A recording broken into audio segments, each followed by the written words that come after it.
Hello, and welcome to the official podcast of the Cleveland International Film Festival, CIFF Speaks. It's sponsored by Wayside Furniture. I'm Dee Perry, and I'm joined by my producer and co-host, Aaron Spears. And Aaron, we're ramping up to CIFF46, which is going to set a whole new scene for the festival. You are so right, Dee. Cue the trumpet fanfare sound cue. For the first time in 3 years, Cleveland International Film Festival will be bringing back its in-person festival and a hybrid festival as well. But the in-person festival will be unfolding on the screens of the festival's new home base in the heart of downtown Cleveland, Playhouse Square. Yep, and joining us now to preview the coming attractions for CIFF46 are Patrick Shepard, the Associate Director of the Cleveland International Film Festival, and Debbie Samples, CIFF's Marketing and Media Manager. And thank you both for being on CIFF Speaks. Glad to be here. So, Patrick, the last in-person version of CIFF was in 2019, and I want to start by talking about how the staff has had to adapt over the past 3 years to continue to serve both the filmmakers and audiences. Dee, we've reinvented ourselves for 3 consecutive years, and it all started on March 11th, 2020, when Marcy Goodman, our executive director, Chris Blake, our board president, and I were summoned to Cleveland City Hall. And we stood in front of a bevy of television cameras and reporters at a live press conference, at which time Mayor Jackson canceled the film festival, canceled coincidentally the St. Patrick's Day parade, and declared the first state of civil emergency in the wake of the pandemic. But we were uniquely positioned to pivot quickly. We were among the first arts organizations to present virtual programming in the wake of the pandemic in Northeast Ohio, and we were one of the first film festivals in the country to do so. And then we had CIFF44 streams from April 15th through April 28th of that year, and I think that was the heart of the lockdown, and that's really people really appreciated the fact that they had an option outside of Netflix or other virtual entertainment. Then we had the whole year to figure out what to do in 2021. And then we ultimately announced in October of 2020 that we would remain virtual. CIFF45 streams was really a great production. We had more time to engage filmmakers. We produced a lot of our own content, and we engaged our community partners to do so as well. And then that brings us to this. We are about to launch the 46th Cleveland International Film Festival. It will be our longest festival ever at 18 days. It'll be our first ever hybrid festival, meaning in-person screenings and virtual screenings. And of course, as you all know, this will be our first ever festival at our forever home of Playhouse Square. So we can dig into more details as we go through the interview, but we are so excited to be opening at Playhouse Square as our permanent home. Well, before we move over to Debbie, Patrick, how has that deepened your relationship with the filmmakers, or how are those relationships rolled with all these pivots and readjustments you guys have done? Yeah, we barely had the human resources to pull together CIFF44 streams in 2020. So it was essentially just getting the films up on a virtual platform for our patrons to consume.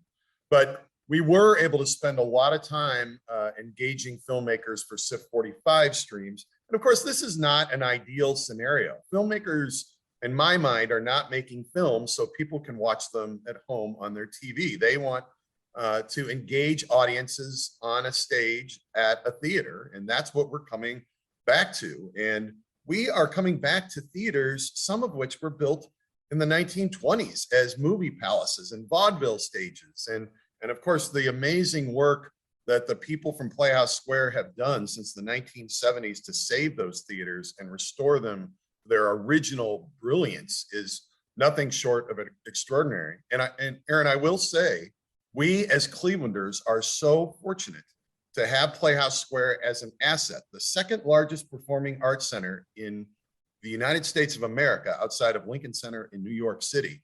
To be able to move there as our permanent home is nothing short of extraordinary. And I'm sad to say this, but many of our peer film festivals now have an issue with their location because the film industry has changed so much.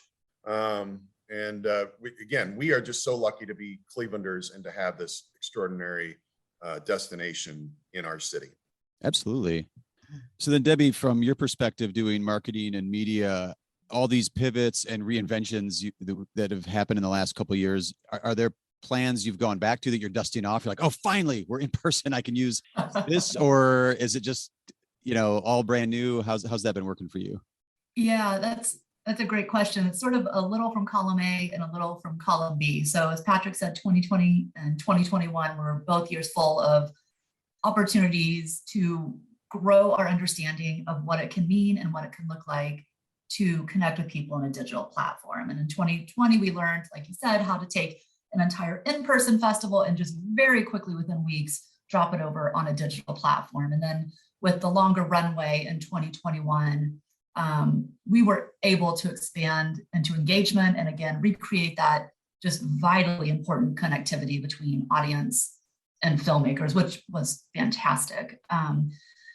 Again, this year will be our first hybrid festival. So it really is a clean slate situation, but we are able to bring in some of those lessons and processes we learned over the past couple of years to the mix. So for example, we know how important it is to have filmmaker conversations, and that's just a huge part of the film viewing experience. So when you're attending a film festival, so we will not only have those as part of the in-person festival, but we'll be recording those. So those are available online for CIFF46 streams. But honestly, everything about this year is new.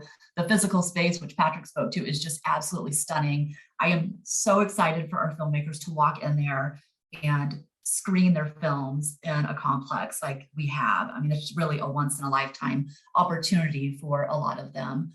And it's just a bigger footprint for the festival. So we do get to spread out a bit. We get to recreate what that footprint looks like. The neighborhood is new. We get to expand out into a new neighborhood. We have new opportunities to showcase the festival in the neighborhood. And what we really love is being able to connect with the people that not only work in the neighborhood, but live there as well. And it's all just very exciting for us to rebuild this year. You just said something, Debbie, that made me think. When I think about your previous home at Tower City Cinemas, I thought that was a big footprint, 10 theaters, and able to squeeze in over 100,000 people every year. So are you saying that in reality, you'll have more space to spread out in Playhouse Square? So what we were used to seeing at Tower City is just a very dense population right there in the lobby. With Playhouse Square, it's gorgeous. It's a big footprint. Their theaters are spread out. So while we're able to have, and those theaters are huge, right? So we had 10 theaters at Tower City and we have 6 at Playhouse Square, but the theaters are so much bigger. So we're not really losing capacity in terms of seat, but the actual physical footprint is much larger. So we won't feel so stacked on each other. But what's important for us and what we really focused on in the physical build out of the space is having those communal spaces. It's so important for our film friends to have somewhere where they can join and talk about the films that they have just seen. So we were able to recreate, but instead of one lobby, we have several different locations. Okay. Very cool. Just to add, can I add something to that? Sure. We outgrew Tower City Cinemas more than a dozen years ago. Really? And there were remedies to that, including going to the Regional Transit Authority to rent their walkway to gateway to place lines. That includes staggering films during peak times, so there wouldn't be direct overlap of audiences entering and exiting. So to Debbie's point, just all of the space that we're going to have in these lobbies of these grand theaters, it's just going to be a really great experience. It's going to be very new, but I think that people will settle in. I think there's a little anxiety about going the first time and what it's going to look and feel like. But I think we're going to settle in and just have a wonderful run at Playhouse Square this year. Well, you brought me right to the perfect place, Patrick, because where I want to go next is for veteran CIFF goers and first timers. There's going to be a lot of what do I do now kind of feeling. So can you walk us through going to our first film festival at Playhouse Square, like buying tickets, parking, entering the building? How does all that work? That's a great question, Dee. And I could give you a very oversimplified answer of saying everything's going to be different, with the exception of the fact that there's going to be independent and international films on screens in front of audiences, and they'll be in seats. So there are a lot of questions out there.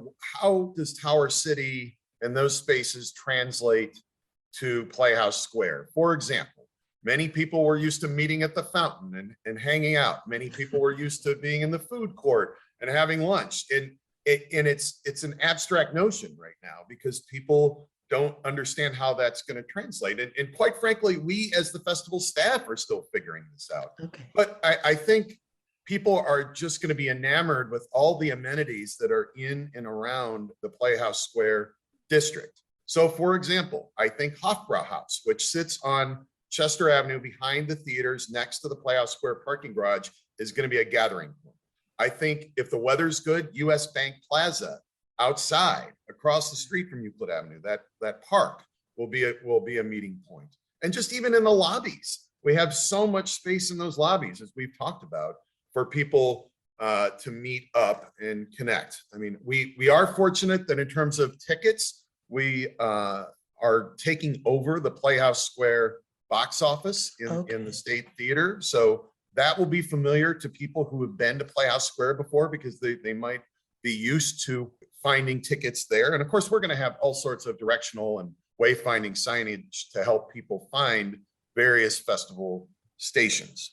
So with Tower City, everybody had to walk through the food court to enter the entrance doors of Tower City Cinemas. Everybody did.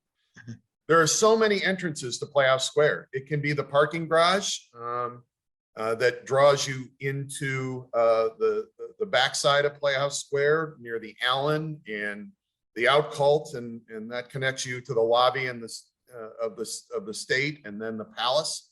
The great thing here is that everything is under one roof, and that's been our competitive advantage for the film festival for all of these 46 years, pausing for the 2 virtual festivals. But Cedar Lee, we were under one roof from 1977 to 1990. Tower City, we were under one roof from 1991 to 2019, and we are going to remain under one roof. And this is a bit of an anomaly in the film festival world, I might add. So that's another asset that truly makes Cleveland special. But yeah, there are many routes to enter Playhouse Square. Mm-hmm. So you will need destination points with your friends and family. Right. Well, Debbie, picking up on that. So we've made it to Playhouse Square, the complex in general, successfully, wherever we're going inside. I can't picture it now, but obviously you all can, because you're making signage, you're getting everything organized for us. Where do we head in to check in? Once we found our friends, our film friends, whoever we're seeing things with, how do we check in ticket wise, find the theaters? No, that's a great question. It is a much larger footprint. And as Patrick said, there are many different ways you can access it. So our signage build out has been a lot of fun this year. We are dealing with a totally new complex. So when you get in there, there's going to be, visuals that you're in the right spot, starting from the sidewalk. We are putting things everywhere we can. Again, it's a historic building, so there are some parameters we're working with there. Sure. But in terms of theaters, every theater will have its own side, just located right outside. So you know what's playing. You'll even know where we are in the process, if we're lining up, if it's screening. Everything will be right there for you.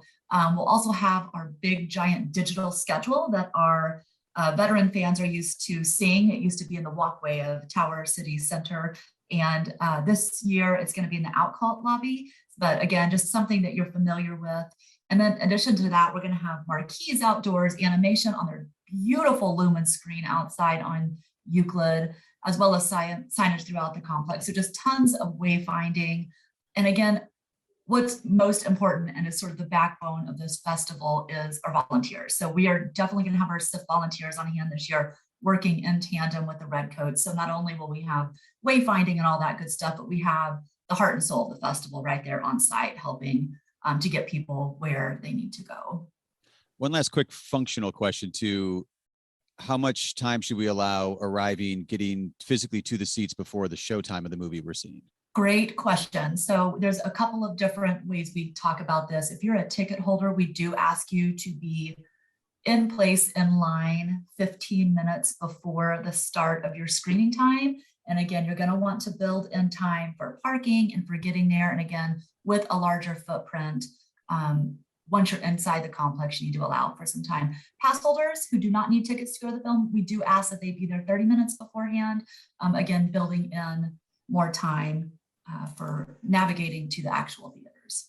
And if you're there too early, there's merchandise you can browse, or the historic theater to take in and enjoy, and just wander around the multiple lobbies. Take in the environment. That's right. Aim for early.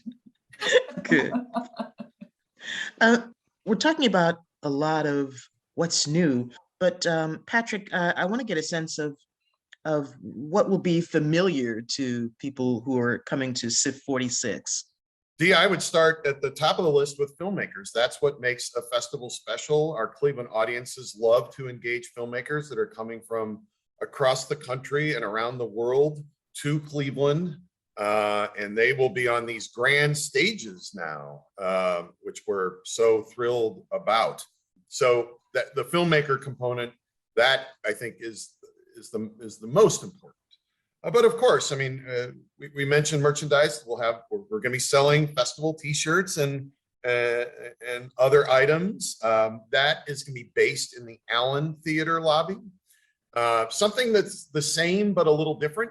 We used to have the challenge match for so many years, and we are going to continue to raise funds for the festival. Our budget doubled from 2021 to 2022, so our need is greater than ever. It's one thing when your budget is slowly increasing over the years, but it's another thing when it doubles overnight.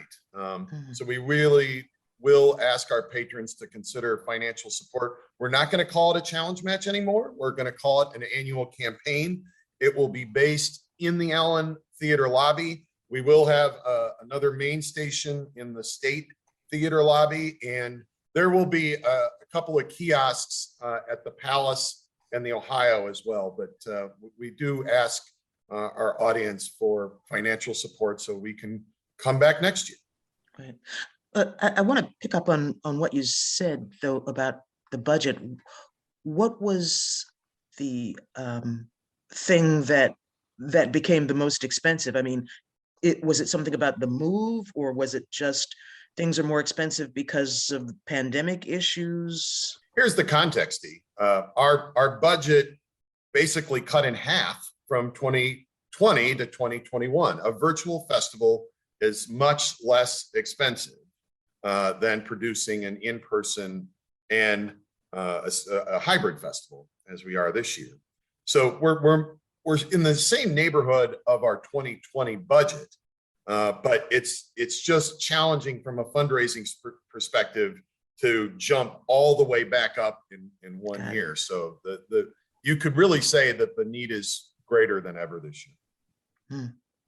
And Debbie, on that note, it's the in-person festival we've been talking about from March 30th through April 9th, but you're, as you both mentioned, presenting a hybrid festival with CIFF46 streams from April 10th through the 17th. So why was it important to do both, to share in person and online this year? Yeah, so one of our biggest and greatest takeaways from the last 2 years is that not everybody wants to or can be downtown or just with a crowd. And we absolutely get that. So we have really ramped up accessibility across the board. But in terms of the streaming, it was just very, very important to us to keep that in play as long as we can for those audience members who we had not heard from in years. And after 2020, we did just an informal audience survey, and we got so much feedback from people who thanked us for having this option, not only just as a distraction during that time, because we were all, in it together then, but that they just weren't able to get downtown for one reason or another. And we didn't want to lose that audience. These were people who not only were showing up in a time where we really needed people to show up, but were giving us so much positive feedback. So while I want to go back to what Patrick said, which is while it's less financially to put on a digital festival, it is quadruple the work. It is so complicated to put on a film festival online, which feels a little counterintuitive, but I feel, and we all said this throughout the last couple of years, for every step of an in-person festival, it's 4 steps online. Really? So we did not take this decision lightly. It is a lot to ask. We're in, there's the full-time staff is 8 people and we all have, things going on and serve on boards and do all that kind of stuff. But it was very, very important for us to stay connected with that audience who showed up for us. So, the industry is changing very quickly. Every day it's a new thing, but I will say that as long as distributors and filmmakers allow us to present online, I think that's always going to be part of the festival. Again, that might change and we have to go by the rules that are there in place in the industry, but we were just very grateful that we were able to do that this year. We actually also did it with Get Shorty. So Get Shorty is our pre-festival event. One of the favorite events of the year. It's absolutely my favorite event outside of the actual festival. And in the last couple of years, well, actually, no, in 2020, that was the last time we were all together. It was at Get Shorty 2020. And then a few weeks later, we were shut down. So our in-person return was Get Shorty 2022. And we had a full theater there. It was so emotional to be there. And I'm going way back to something Patrick said at the top of this conversation, which was we were sitting there in a theater with our film friends and the energy was incredible. And to be there watching it on the big screen, reacting to the film together was so special. But we also know there are people that can't be there. And we had hundreds of people join us for the digital version of Get Shorty over the weekend. And again, we just don't want to lose that. And accessibility is so important. So again, as long as we can offer that, we will offer that. So Patrick, before we kind of wrap up with our last question, I wanted to ask one more Playhouse Square. It's all very new. So what other tips or advice, anything else in that general environment for us outside of the film parts that we can be, steering our attention towards in between films or before screenings or after screenings? Yeah, Aaron, I think one thing a lot of people don't realize is how much real estate Playhouse Square owns in that district. They built and own the Crown Plaza Hotel, which is our CIFF46 official hotel directly across Euclid Avenue from the theaters. They just built the Lumen apartment tower, which is extraordinary. And they own a bunch of the buildings in and around the district that house various restaurants. So Driftwood Catering is a big partner for them. And Driftwood is going to be a big factor for festival patrons in terms of concessions in the theaters. They run all of those. Those are cashless, by the way. Be sure to have a credit card or have your watch or phone ready to pay at the point of sale systems. They do have restaurants like Sabreo and Republic Food and Drink, all right there, immediately adjacent to the theaters. So there's just going to be so much to experience in addition to the festival in that extraordinary district. And one place I'm going to call your attention to is it's called Green Rooster Farms. It's on East 14th Street, which is really going to be a great grab and go place for festival patrons to pick up something quick to eat. And as I understand it, I believe Driftwood is using their Bin 216 space to also have some quick grab and go concessions. Does that mean that you can now have beer and wine and watch a film festival movie? Oh yeah, absolutely. Unless you're a Film Slam student. Well, good one. But the answer is yes. I mean, the Driftwood has beer, wine, liquor. I mean, it's just like going. I mean, sometimes I answer questions about Playhouse Square by saying, just think about how you normally go to Playhouse Square and what your normal experience is at Playhouse Square. Yes, I mean, there are going to be all sorts of concessions in the lobbies where you can get alcoholic and non-alcoholic drinks and snacks. So take that Playhouse Square experience and then just slap it on top of the festival experience. Yep, that's a great way to put it. Speaking of that experience, as we close, I wanted to get both your takes, Patrick and then Debbie, what you're nervous about going into the festival and what you're excited for. I'm excited for the return of audiences. I cannot wait to see, I'm excited to see patrons seated in grand theaters like the Palace, the State, the Ohio, the Allen, the Upper Allen, and even, well, it's a newer space, the Westfield Studio Theater at the Idea Center. I'm excited about filmmakers. I talked about that before, engaging our audience. And to your question about nervous, I guess anytime you're in a new space, there's always some level of nervousness of what this is going to be like, but we really feel confident that we spent a lot of time planning and building this festival. So we are confident as we look to opening on March 30th. And Debbie? So I would say nerves are definitely in play because we love what we do and we love who we do it for. Our audience has not dimmed on us for 1 minute over the past 46 years, with a particular emphasis on the past 2 years. And we just want to welcome them back with the best possible experience. That being said, this year is a big learning curve for us. So we are just rolling with it right now. There's been a lot of planning going into this. But again, things are changing quickly and we're just trying to be flexible with that. But I would say I'm most excited. I'm just going to echo what Patrick said. I am just ready to see the faces in person of all of our film friends that we see each year at the festival. It really is a reunion. And I'm so looking forward to connecting them with our filmmakers. Our filmmakers love coming to Cleveland. We have people return and specifically reach out to us because our audience is so sophisticated when it comes to independent film. And new filmmakers often they just don't know our audience yet. And when they get here, they are absolutely blown away. So I am so excited to see that, to experience it, and to feel that energy. Something else I'm very excited to do is to present our festival trailer on the big screen. The last 2 years, we work with Fusion Filmworks and Type 27. They are just powerhouses of creativity, and they have done a tremendous job of using the campaign and the trailer to connect over the last couple of years, but that it's meant to be seen in person. And I cannot wait to present that to our festival. We are ready. We are so ready. Excellent. Well, thank you for helping us get ready. It's really great having you, Patrick and Debbie, join us for CIFF Speaks. Thanks for having us. Thank you. We've been talking with Patrick Shepard, the Associate Director of the Cleveland International Film Festival, and Debbie Samples, CIFF's Marketing and Media Manager. CIFF46 begins on March 30th and continues through April 9th at Playhouse Square. For more details, the CIFF website, clevelandfilm.org, is the place to go. I'm Dee Perry. And I'm Aaron Spears. We want to thank our sponsor for this podcast, Wayside Furniture, keeping it local since 1937. And thank you for listening to CIFF Speaks.